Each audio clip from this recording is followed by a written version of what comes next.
What made you so special? Nothing. I'm just a kid from Brooklyn.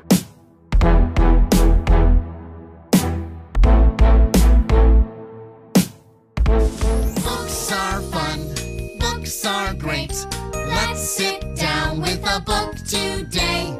Books are fun. Books are great. Is it book time yet? Oh, I just can't wait to read a book.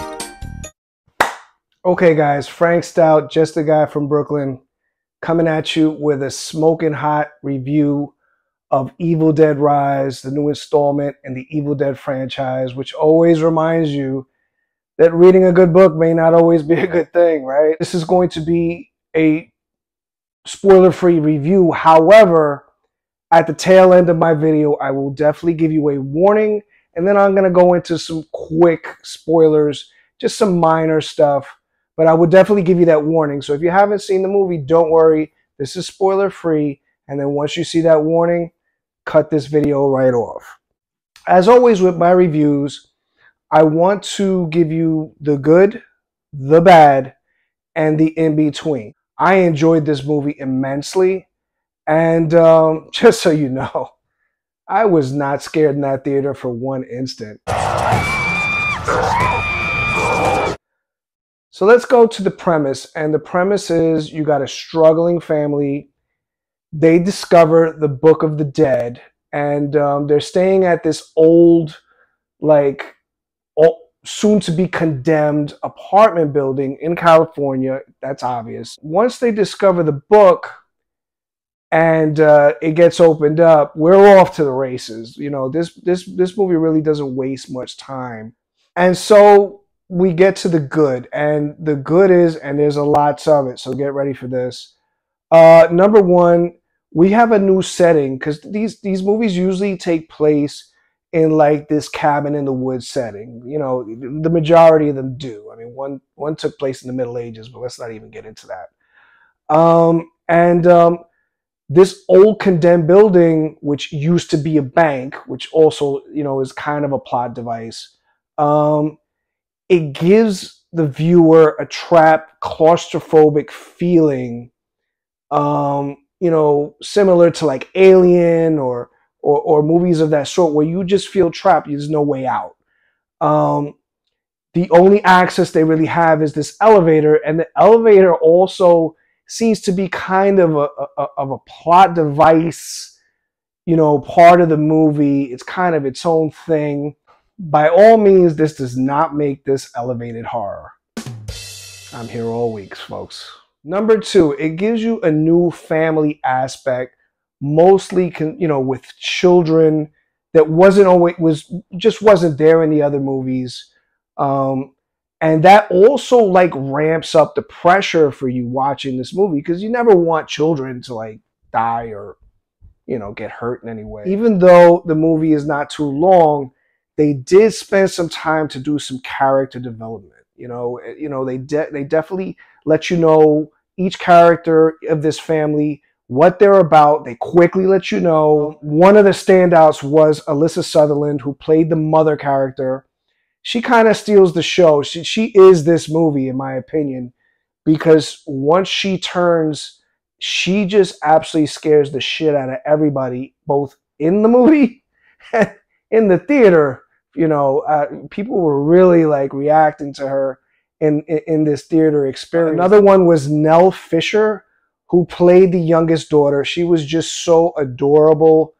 You definitely didn't want anything to happen to her. And I don't know if anybody else noticed, but she really looked like that little girl from like those memes with the confused little girl. And she kind of, during the movie, kind of gives those looks a few times. Lily Sutherland played the sister character. She's kind of like the final girl with the youngest daughter. It almost gave you kind of like an Aliens vibe at the end of the movie, you know, with her kind of trying to protect her and trying to escape at the same time. Danny, the son character, he's a DJ. And so you get into, you know, you get to learning about him, and he's the one who discovers the book in like the basement after a quake. He finds it in a vault because, like I said, this building used to be a bank. He discovers it with some old vinyls, and you already know, like he's discovering the book, and he's a DJ, so 1+1, right? And the whole time, everybody in the crowd, I know what they're thinking. I know what they're thinking. You know, let's go. Here we go. Number 3 is really, this movie has a great effects upgrade. What I'm saying is these movies started in the early 80s, and they started without making, they didn't have any money to make these movies. These were really low budget films, especially the first one cost almost nothing to make. So you see a progression through these movies, you know, with the first few being in the 80s for being made for nothing, for pennies on the dollar. And then you had the one in the 2010s, which was a huge upgrade from those films. And now you have this 2020s version. You see the big difference in the effects. Final good positive is the gore. The gore, the kills, the blood, the carnage. You know, as a horror fan, these are things that you crave these things. And this movie gives it to you in droves. You just keep getting it. You know, there's everything from blood to all types of great stabbings, mutilations, you know, stuff involving eyes, which always creeps me the fuck out. It really had me gripping my seat for a while. Moving on to the bad. I really only have 2 real negatives for this movie.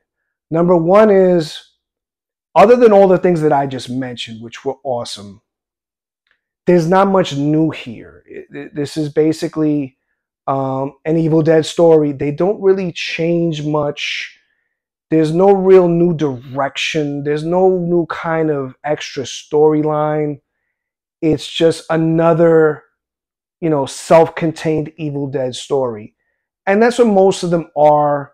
But I was hoping for more. I was hoping for some sort of, I don't know, serialized kind of one movie leads into the next kind of movie. And now we get to the in-between.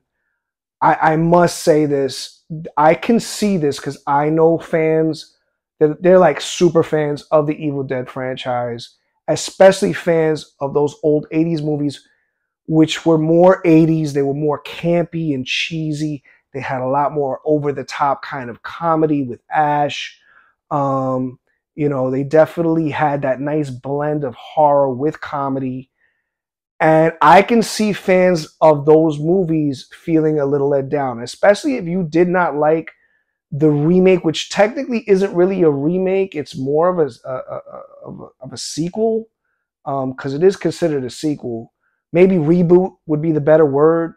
I don't know if it's fair to even make that kind of criticism, because could you do an 80s style campy movie now? Maybe, I don't know. I know they tried to do an Evil Dead TV series not too long ago. I did catch a few, like the first 2 or 3 episodes, and it was campy like that. But you're just not living in the 80s, and it's hard to kind of get that kind of magic. That's why I keep this in the in-between. I loved the reboot, remake, whatever you want to call it. I love that movie. So I was actually hoping for more of that. It's time to give this movie a score, and I'm going to give this a score of 7.2 out of 10, the highest score for any movie this year so far. My recommendation is if you're a fan of gore, if you're a fan of horror, if you are a fan of the Evil Dead franchise, I say go to the theater and check this out. I think you're going to get a great theater experience. And so moving on to spoilers. I'm ready to give you that snap for a spoiler warning. Confidence is high. I repeat, confidence is high. Cobra Day, is this an exercise? Negative, this is not an exercise. My first little gripe with this movie, and it is just a small gripe. At one point in the final act of this movie, a lot of the possessed family members join up with the mother character, literally join up, like combine, like some horror version of Voltron, and to create like this larger creature kind of thing. It felt like less of a threat than a group of people trying to come get at you. And it also felt a little silly to me.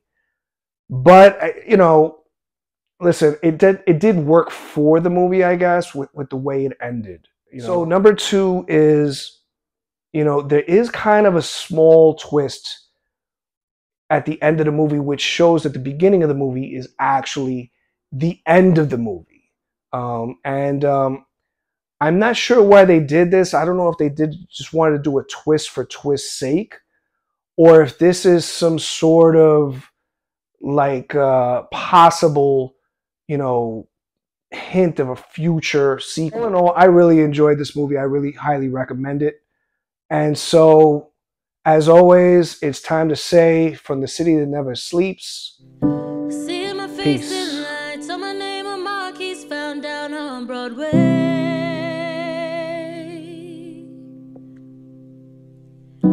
Even if it ain't what it seems, I got a pocket full of dreams, baby. I'm from New York.